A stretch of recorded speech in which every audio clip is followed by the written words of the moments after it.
ఏపీలో చూస్తే ఇసుక మాఫియా రెచ్చిపోతోంది. జగన్ ఆదేశాలు ఇచ్చినప్పటికీ కొత్త విధానం అయితే సఫలం కాలేదు.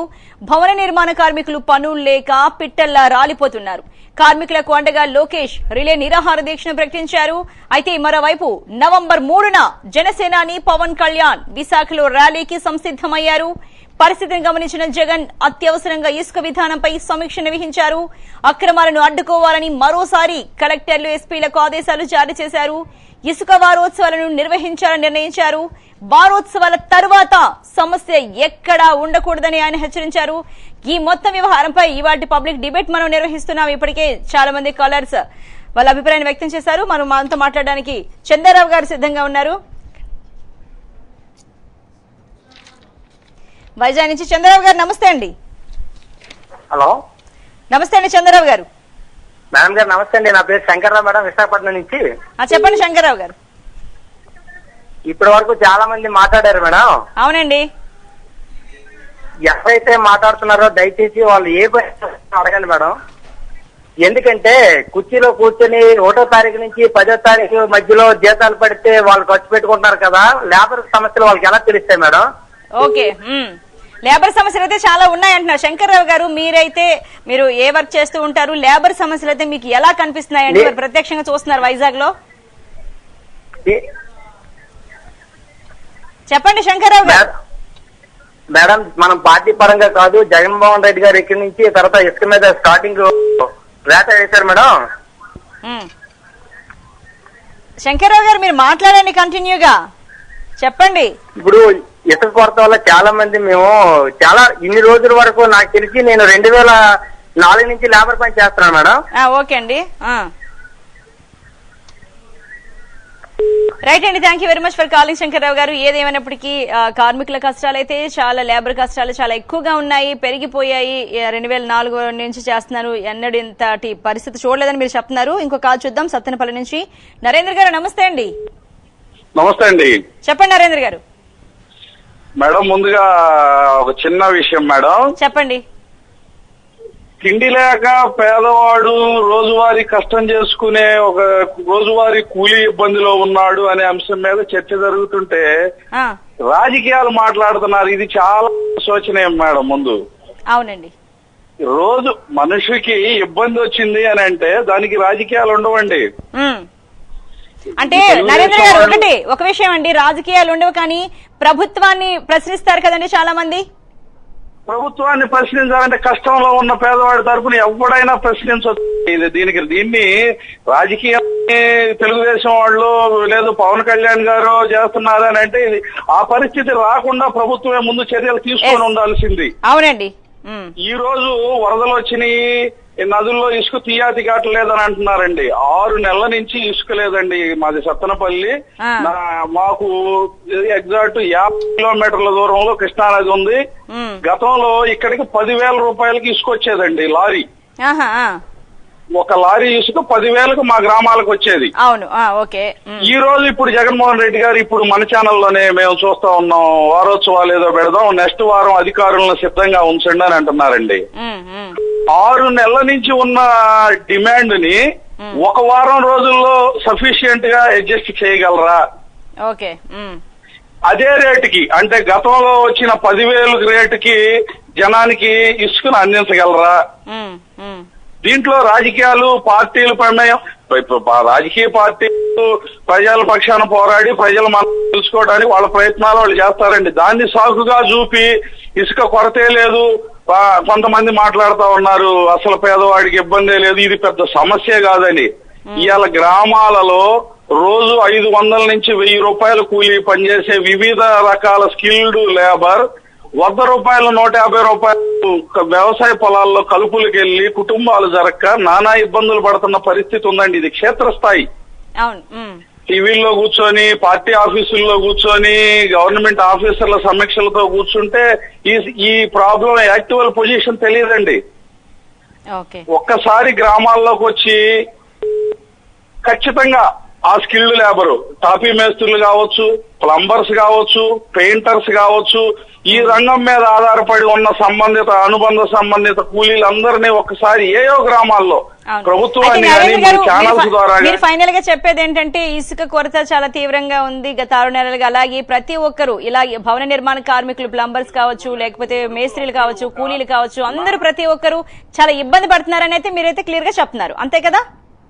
రైట్ అండి, thank you very much for calling అండి. ఇంకో కాల్ చూద్దాం తూర్పుగోదావరి నుంచి. యేసుబాబు గారు నమస్తే అండి. చెప్పండి యేసుబాబు గారు. ఇప్పుడు ఈస్ట్ గోదావరి నుంచి మాట్లాడుతున్నానండి. తూర్పు గోదావరి జిల్లా మామిడి కుదురు మండలం పెదపట్నం లంక గ్రామం అండి మాది. ఓకే అండి, మంచిది. అంటే ఇందులో నన్ను తప్పుగా అర్థం చేసుకోకండి, ఏదో పార్టీ మాట్లాడుతున్నాను అనుకోవద్దు. గతంలో మా ఊర్లో ఒక ట్రాక్టర్ అంటే ఒక యూనిట్ అండి 1500 నుంచి 1600 ఉండేదండి గ్రామంలో ఏ మూలకైనా. అంటే ఇసుక కూడా మా గ్రామంలోనే ఉండేదండి. కానీ ఈ రోజు రిచ్ దగ్గర 1700 అండి, అంటే ట్రాక్టర్ కిరాయి కాకుండా. ఒక ఇసుక దగ్గర అక్కడే అక్కడ ఎక్కడి నుంచి తీసుకుతేస్తాం, అక్కడి నుంచి అక్కడే 1500, అక్కడ 1700 అండి. ట్రాక్టర్ కిరాయి సెపరేట్ అండి. ఇది కూడా రోజుకొచ్చి ఒక ట్రాక్టర్. మనం వెళ్ళి ఇది ఆధార్ కార్డు పట్టుకుని వెళ్ళి బ్యాంక్ వెళ్ళి అదేమిటి సార్ డీడీ తీసుకుని ఆ డీడీ పట్టుకెళ్లి మండలాఫీస్ లో ఇస్తే ఆ మండలాఫీస్ లో మండల అధికారి ఒక ట్రాక్టర్ నెంబర్, అంటే మనమే చెప్పాలండి ఆ ట్రాక్టర్ నెంబర్, ఆవిడ ఎప్పుడు వేసిస్తే అప్పుడు ట్రాక్టర్ వేసుకొస్తుందండి.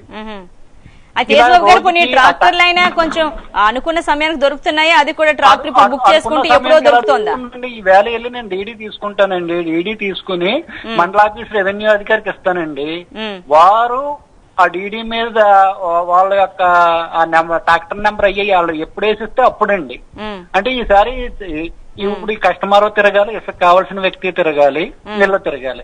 కాకపోతే ఇందులో నేను ప్రభుత్వాన్ని తప్పు పట్టట్లేదండి. కారణం ఏంటంటే ఎక్కడ మిస్టేక్ జరుగుతుంది అంటే ఇది మంత్రులు అవ్వచ్చు, అధికారులు అవ్వచ్చు, ఒక తప్పుడు ప్రచారం చేస్తుంటారండి ముఖ్యమంత్రి గారి. దానివల్ల ఆయన ఇదేదో ఇసుక మీద ఏదో అన్యాయం జరుగుతుంది, ఏదో చేద్దాము అని ఆయన అనుకున్నారు. కానీ తీరా చూస్తే ఇక్కడ అనుకున్నట్టుగా లేదు. ఇప్పుడు ఇక్కడ మీ టీవీలో చూస్తుంటే ఒక వ్యక్తి ఏమో వర్షాలు వచ్చినాయండి, వ్యక్తి ఏమో వరదలు వచ్చినాయండి, ఇదండి అదండి అంటున్నారు. ఇది కాదండి కారణం. ఒకవేళ ఇసుకలో మాత్రం అన్యాయాలు అక్రమాలు జరిగితే జరిగి ఉండొచ్చండి, జరగలేదని నేను అన్నాను, జరిగితే జరిగి ఉండొచ్చు. అంటే అప్పటికి ఇప్పుడు ఈయన ఏదో ఇంకా ఇసుకలో అక్రమాలు జరిగిన అప్పుడైతే ఇసుక కొంచెం అంటే తొందరగా దొరికేది, ఇలాంటి ఇబ్బందులు అయితే లేవు కాబట్టి అప్పటి పరిస్థితి అన్నట్టుగా లాజిక్ వినండి. తొందరగా దొరికేది 1600 రూపాయలండి ఒక ట్రాక్టర్ ఇసుక. ఇప్పుడు 2200 అవుతుందండి ఒక ట్రాక్టర్ ఇసుక. అంటే ట్రాక్టర్ కిరాయి మేము ఇచ్చుకోవాలి. ఒక ఇసుక రిచ్ లోనేనండి అది. ఒక కిరాయి మేము సెపరేట్ గా ఇచ్చుకోవాలి. అర్థమైందండి. అంటే ఇక్కడ లాజిక్ అనేది ఒకటి అర్థం చేసుకోవాలండి. అర్థమైందండి. రైట్ అండి, thank you very much for calling అండి యేసుబాబు గారు. ఇంకో కాల్ చూద్దాం. గుంటూరు నుంచి హనుమంతరావు గారు. హనుమంతరావు గారు నమస్తే అండి. మేడం గారు చెప్పండి. హనుమంతరావు గారు టీవీలో ఇసుక గురించి వస్తుంది కదండి. అవునండి. మరి చూసుకుంటే లోకేష్ గారు రేపు ఇసుక ర్యాలీ ఇసుక దీక్ష చేస్తున్నారు అక్కడ విజయవాడలో ఉదయం 10 నుంచి సాయంత్రం 6 గంటల వరకు. అలాగే పవన్ కళ్యాణ్ కూడా నవంబర్ 3 నుంచి దీనికి సంబంధించి వైజాగ్ లో ర్యాలీ నిర్వహించబోతున్నారు. అవును మేడం, మరి ఇప్పుడు మేము మధ్యతరగతి కుటుంబం వస్తున్నామండి. ఇప్పుడు మాది మధ్యతరగతి ఇసుక ఇలా ర్యాలీ టైట్ చేయడం వల్ల మాకు ఇబ్బంది కదండి. దీనివల్ల మాకు ఇబ్బంది కదండి. ఇప్పుడు ఎలక్షన్ కూడా వచ్చింది కానీ మాకు ఇసుక టైట్ చేసి పన్నులు బజార్లో చల్లం పిల్లలతో కూడా మాకు చాలా అన్ని విధాలుగా బాధలు మాస్తున్నాం మేము.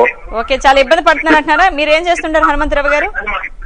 మేమేం చెప్తాం మేడం, మాకు ఇప్పుడు పనులు లేవు, ఏదో పనికి మళ్ళీ అన్ని ఆటో వాళ్ళకి 10,000, వీళ్ళకి 10,000, వాళ్ళకి 10,000 అని అంటున్నాము.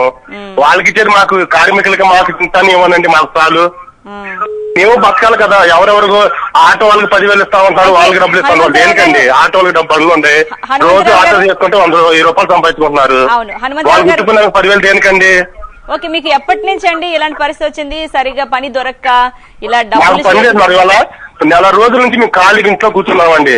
వాళ్ళంటే రాజకీయ నాయకులు ఏదైనా మాట్లాడతారు, వాళ్ళకి జరుగుతుంది, ఏదైనా సంపాదించుకుంటారు, ఎన్ని విధాలుగా మాట్లాడతారు. మాకు లేబర్ గురించి వాళ్ళ పనులు చేస్తే మా వాళ్ళ గురించి మీరు వాళ్ళు ఆలోచించాలా? ఆఫీసులో ఏసీ రూమ్ లో కూర్చొని ఆఫీస్ లేదని మాట్లాడతారు, ఎన్ని విధాలు అంటారు. ఇవాళ బయటకు వచ్చి చూడమనండి, ఇసుక కోసం జనాభా వేల మంది, లక్షల మంది తినడానికి తిండి లేక రోడ్ల పాలయ్యి ఎంత దివాలు తీసి ఎంత మంది చనిపోతున్నారో ఆలోచించుకోండి ఒకసారి.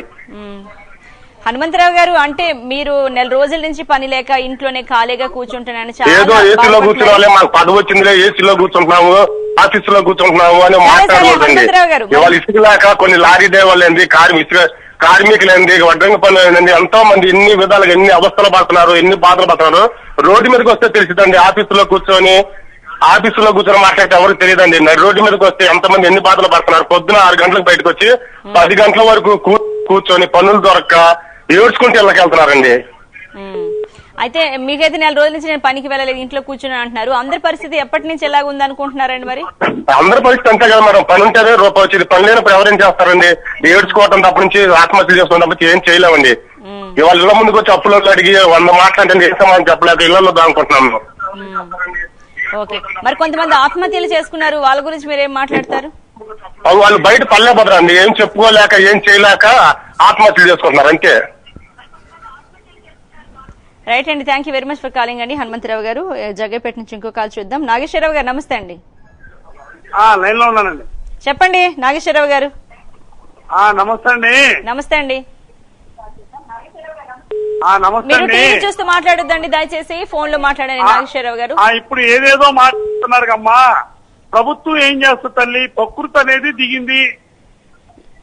ఏమండి ప్రభుత్వం ఏం చేయలేదంటున్నారా? అవునండి, వర్షాకాలం వచ్చింది. అంతకితో చంద్రబాబు నాయుడు గారు ఉన్నప్పుడు 5 సంవత్సరాలు వర్షాలు లేవు. అప్పుడు అన్ని బాగా. ఏమండి మీరు టీవీ లైన్ కట్ చేయొద్దు. మీరు ఎందుకు కట్ చేస్తామండి? టీవీ లైన్ కట్ చేస్తారు మీరు అనుకుంటున్నారు? పవన్ కళ్యాణ్ వచ్చి ఏం చేస్తాడు? లోకేష్ బాబు వచ్చి ఏం చేస్తాడు? లోకేష్ బాబు పవన్ కళ్యాణ్ వచ్చి ఏం చేయరండి. జనాల ఇబ్బందులు బయట మరింతగా తెలియజేయడానికి వాళ్ళు పడుతున్నారండి. మా అబ్బాయి కూడా తాపీ మేస్త్రి. మీ అబ్బాయి పరిస్థితి బాగోట్లేదు. మా అబ్బాయికి కూడా. ఏమండి మేడం గారు చెప్పండి. ఇప్పుడు మా పిల్లోడు కూడా చాలా ఇబ్బంది పడుతుండు. కానీ మరి వర్షాకాలం వచ్చింది. ఈ 5 సంవత్సరాల్లో వర్షాలు రాలేదు. అప్పుడు కొద్దిగా ఎండగా ఉంది కాబట్టి ఇసుక కరువు లేదు. ఆ రోజున ఇసుక ర్యాంపుల కాడ ఎంఆర్ఓని ఈఆర్ఓని కొట్టిన రోజులు లేవా? అయితే నాగేశ్వరరావు గారు ఆగండి, నా మాట ఒకటి వినండి. నా మాట ఒక నిమిషం ఆగండి. కానీ ఇతర రాష్ట్రాల్లో చూసుకుంటే ఏపీ ఇసుక కూడా కనిపిస్తోంది అన్న వార్తలు కూడా వినిపిస్తున్నాయి. మరి దానికి మీరేమంటారండి? అవునండి, ఇతర రాష్ట్రాలకు వేరు, మన రాష్ట్రం వేరు. మనకి ఏంది అన్ని కృష్ణా జలాలు ఉన్నాయి, అటు గోదావరి ఉంది. అవకాశం లేదండి. దానికి ప్రభుత్వం ఏం చేస్తుంది? వర్షం వచ్చింది, వాగులు వచ్చినాయి, వరదలు వచ్చినాయి. దానికి ఏం చేయాలి? కూడా తాపీ వేస్తేనండి, వాళ్ళకి కూడా పరిస్థితి బాగలేదు. కానీ అర్థం చేసుకోవాలి మనం. ఏంటి ఇంకో కాల్ చూద్దాం. గుంటూరు నుంచి సంజయరావు గారు నమస్తే అండి. నమస్తే అమ్మా. చెప్పండి సంజయరావు గారు. అట్లా కాదండి, ఇప్పుడు ఇసుక దొరకట్లేదు నిజమే చెప్తున్నారు. వరదలు వచ్చినాయి మంత్రుల దగ్గర నుంచి సీఎం దాకా. హలో వింటున్నామండి సంజయరావు గారు, చెప్పండి. మంత్రుల దగ్గర నుంచి సీఎం దాకా అదే మాట చెప్తున్నాడు. 40,000, 45,000, 50,000 పెడితే ఎట్లా దొరుకుతుందండి? మరి ఏ మంత్రులు ఏ ఎమ్మెల్యేలు పంపిస్తే దొరుకుతుంది ఇది? ఇవాళ 6 నెలల నుంచి మాట్లాడిన సీఎం ఈ రోజు మాట్లాడాడు. డీజీపీ గారి లెవెల్లో అన్ని తెలంగాణ గాని, బెంగళూరు గాని, చెన్నై గాని పోకూడదని. మరి 5 నెలల ముందు ఎందుకు మాట్లాడలేదు మేడం గారు? ఆయనకి 5 నెలల ముందు గుర్తు రాలేదా సీఎం గారికి? ఇప్పుడు భవన నిర్మాణ కార్మికులు అంటున్నారు కానీ భవన నిర్మాణ కార్మికులతో పాటు ఒక ఐరన్ దగ్గర ఉండే ముఠా వాళ్ళు గాని, ప్లంబర్ల దగ్గర ఉండే ముఠా వాళ్ళు గాని, పెయింట్ షాపుల దగ్గర ఉండే ముఠా వాళ్ళు గాని, ఇన్ని రకాల వాళ్ళు ఇబ్బంది పడుతున్నారండి. సామాన్యులకి ఏమీ లేదు మేడం గారు. వీళ్ళంతా ఎలక్షన్లు వచ్చినప్పుడు డబ్బుతో కొనుక్కోవచ్చు అనే తో ఎవరికి వాళ్ళు దోచుకుంటున్నారు. ఆ రోజు తెలుగుదేశంలో ఉన్నప్పుడు 10,000, 7,000గా దొరికిన లారీ ఇవాళ 40,000-50,000. మరి ఎవరు దోచుకుంటున్నట్టు ఇది? సరే, మరి ఇప్పుడు ఎక్కువగా అధికంగా వర్షాలు కురిశాయి కాబట్టి ఇసుకను తీయడం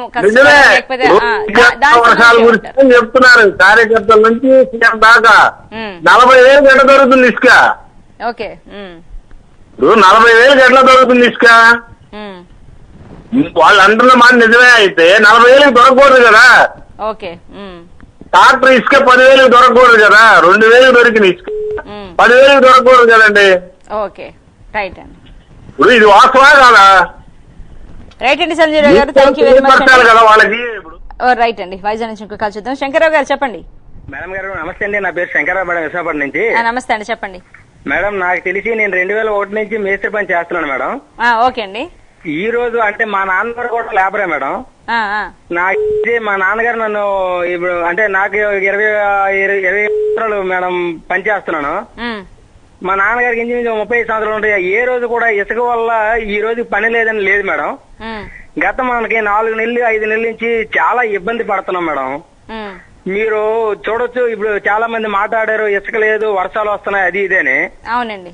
గత ఎప్పటి నుంచి వర్షాలు పడలేదు కదా మేడం. గత 9 సంవత్సరాలు లేకపోతే ఎప్పుడు వర్షం పడలేదు, చంద్రబాబు నాయుడు ఉన్నప్పుడు వర్షం పడలేదు. మా నాన్నగారు చేస్తున్నప్పటి నుంచి వర్షాలు పడుతున్నాయి, ఇసుక వాడుతున్నారు కదా మేడం. ఈ రోజుకి ఆ కొరత లేదు కదా. మీరు కావాలని కొరత సృష్టించి ఈ రోజు లేబర్ కి చాలా పెద్ద దెబ్బ కొట్టారు మేడం. తర్వాత ఇసుక వల్ల మేము ఎంతో పని లేకుండా ఉంటున్నాం మేడం. ఆటో డ్రైవర్లకు ఇస్తున్నారు ఉపాధి ఏదని చెప్పి, అలాగే లేబర్ కూడా దయచేసి ఏమైనా ఇప్పిస్తే చిన్న ఉపకారం శంకర్రావు గారు, మీకు ఉపాధి కావాలా లేకపోతే పని దొరకాలండి? ఏం కావాలి? అన్ని దొరకాలి. అప్పులు వాడుకొని 110 రూపాయలు అప్పులు వాడుకొని మేము తింటున్నాం మేడం, అప్పులు చేసుకొని. కాబట్టి ఇసుక కొరత వల్ల మీరు ఇబ్బంది పడ్డారు, మీకు ఇదిగో 10,000 ఇస్తున్నాం, ఇక నుంచి ఇసుక కొరత ఉండకుండా చేస్తాం అని ఏదో చెప్తే బాగుంటది కానీ మేడం, అదేది లేకుండా. రైట్ అండి, ప్రభుత్వం అలా చెప్తుందని మీ అందరినీ ఆదుకుంటుందని భావిద్దాం. Thank you very much for calling Shankarrao గారు. ఇంకొక చూద్దాం. కృష్ణా జిల్లా నుంచి తాతారావు గారు, నమస్తే అండి. తాతారావు గారు, మీరు టీవీ చూస్తూ మాట్లాడొద్దు దయచేసి. నమస్కారం మేడం, చెప్పండి.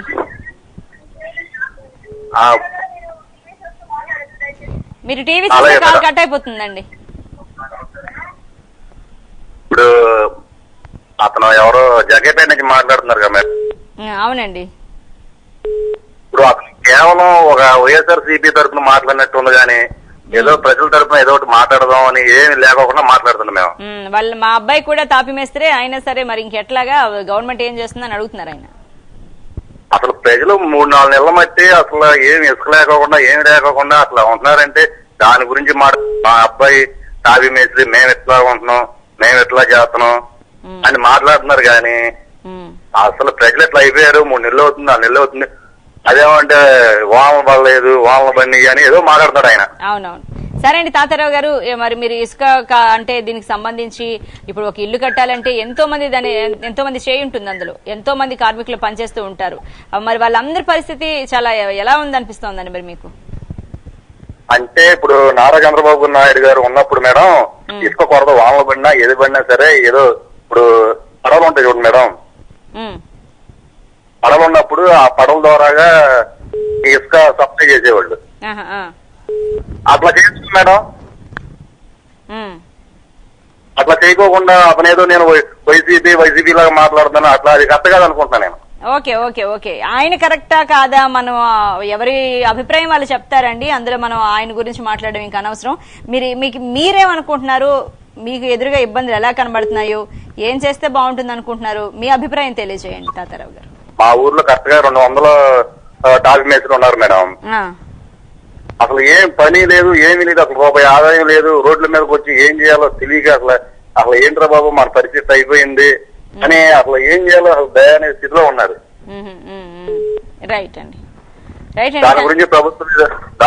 దాని గురించి ప్రభుత్వం మీద పట్టించుకొని ఇప్పటికైనా కళ్ళు తెరిచి ఆ జగన్ గారు ఏదో ఒకటి చేస్తే మంచిది అనుకుంటున్నాం. రైట్ అండి తాతారావు గారు, thank you very much for calling అండి. గుంటూరు నుంచి ఇంకో కాల్ చూద్దాం. భారతీరావు గారు, నమస్తే అండి. హలో, నమస్తే అండి, చెప్పండి. నమస్కారం అండి, చెప్పండి భారతీరావు గారు. అది గుంటూరు జిల్లా అండి. ఓకే అండి. గుంటూరు జిల్లా అండి మాది. ఇంత ముందు చంద్రబాబు గారు ప్రభుత్వం ఉన్నప్పుడు అప్పుడు ఇసుక మాఫీ అయ్యింది. అప్పుడు ఏమన్నా లోకేష్ గారు ఆపగారు కదా. ఓకే, అంటే ఇసుక మాఫియా వినండి ఒక మాట, భారతీరావు గారు, ఒక్క నిమిషం చెప్పండి. మనం ఇక్కడ మాఫియాల గురించి మాట్లాడుకోవట్లేదండి. మాఫియాలు వినండి, ఒక్క మాట ఆగండి. మనం ఇక్కడ మాఫియాల గురించి మాట్లాడట్లేదు. ఇక్కడ భవన నిర్మాణ కార్మికులు, దాని మీద ఆధారపడి జీవిస్తున్న వాళ్ళు ఎంతమంది కార్మికులు, లేకపోతే కూలి పని చేసుకునే వాళ్ళు ఎలాంటి ఇబ్బందులు పడుతున్నారు, ఇసుక కొరత ఎందుకు వచ్చింది అన్నది విషయం మనం మాట్లాడుతున్నాం. మాఫియాల గురించి మాత్రం దయచేసి మాట్లాడండి. ఓకే మేడం, మేమే చెబుతాం. చెప్పండి భారతీరావు గారు. ఇసుక కొరత అనేది మనం వర్షాలు చదువుతున్నాయి. వర్షాలు అయినప్పుడు జగన్మోహన్ రెడ్డికి టైం ఇచ్చారు కాబట్టి 4 రోజులకు కొంచెం ఆగాలి, వచ్చేదాకా ఆగాలి కదా. అప్పుడు ఇల్లు కట్టంగా ఇంట్లో బాగుంది కదా, తెల్లపాటికి వెళ్తామండి, వెళ్ళం కదా. ఇప్పుడు వర్షాలు వచ్చింది, జగన్మోహన్ రెడ్డి ఏమైనా కాలం ఏమైనా వదలలేదు కదా, పైనుంచి వరదలు వస్తున్నాయి, ఏమన్నా ఆపగలమా? ఆపలేము. ఆయన వచ్చినాక కొంచెం టైం ఇచ్చారు కాబట్టి టైం వెయిట్ చేయాలి. ఇప్పుడు పొత్తు వేసామండి మేము, మాకు గిట్టుబాటు. 50,000 రూపాయలకి 40,000 రూపాయలకి ఇసుక ఒక లారీ ఎలా దొరుకుతుందని అడుగుతున్నారండి. 10,000 ఉంటారా? చంద్రబాబు గారు ఉన్నప్పుడు ఇసుక 1,00,000 2 లక్షల రూపాయలు పెట్టి హైదరాబాద్ పోయిన రోజు అండి. ఆ రోజు ఏమైనా ఆపారా? ఓకే అండి, రైట్ అండి. Thank you very much for calling అండి. ఇంకో కాల్ చూద్దాం గుంటూరు నుంచి. నాగేశ్వరరావు గారు నమస్తే అండి, చెప్పండి. మేడం, ఇసుక గురించి సివిఆర్ లో వస్తుంది, అవును. కావాలని చెప్తే ప్రభుత్వం ఇది చేస్తుంది మేడం. ఇసుక ఇయ్యాలా అనుకొని వాళ్ళ మనసులో ఉంటే ఎంత వరద వచ్చినా కూడా పడవలు ఇసుక అనేది వస్తుంది మేడం. బీచ్లలో ఏం ఇసుక వస్తుందండి? ఏ ఇసుక వస్తలేదు మేడం, పల్లెక ఖాళీగా తిరుగుతున్నాం. ఓకే ఓకే, మామూలుగా ఇయ్యాలనుకుంటే ఇవ్వాలనుకుంటే ఎంత పెద్ద వర్షాలు వరదలు వచ్చినా ఇసుక ఇవ్వగలరు అంటున్నారు. ఎలా ఇవ్వగలరని మీరు చెప్తున్నారు అంటున్నా అండి. పడవలు ఇవ్వచ్చు మేడం. ఓకే, వాళ్ళు ఇయ్యాలనుకుంటే పడవల ద్వారా, రీచుల దగ్గర పడవల ద్వారా ఇయ్యొచ్చు మేడం. ఇంతకు ముందు ఎప్పుడు అలాగే చాలా సార్లు జరిగిందంటారా? ఇంతకుముందు ప్రభుత్వాలు ఏమైనా కూడా ఇంతకుముందు పాత ప్రభుత్వం ఉన్నప్పుడు పడవ ఇసుక అనేది ఎంత వరద వచ్చినా కూడా ర్యాంపులు దారులు చెడిపోయేది, కానీ వర్షం వచ్చి పడవలు అయితే కంటిన్యూ నడిచాయి మేడం. హైకోర్టులో కొంచెం స్టే ఇచ్చింది. ఆ స్టే తెచ్చుకొని వీళ్ళు పడవ ఇస్తే ఎంత దీనస్థితి అనేది ఉండదు అనమాట. అది మొత్తానికి ప్రభుత్వం అయిపోతుంది మేడం. ఓకే, అలా ఇవ్వగలదు, అలా ఇస్తే బాగుంటుంది. దీని మీద కాస్త దృష్టి పెట్టాలి. అవును మేడం, అట్లా ఇస్తే ఇంత అనేది డిమాండ్ అనేది ఉండదు, మా పనులు అనేవి జరుగుతూ ఉంటాయి. రైట్ అండి, thank you very much for calling అండి. రాజోల్ నుంచి ఇంకో కాల్ చూద్దాం. సత్యబాబు గారు నమస్తే అండి. హలో.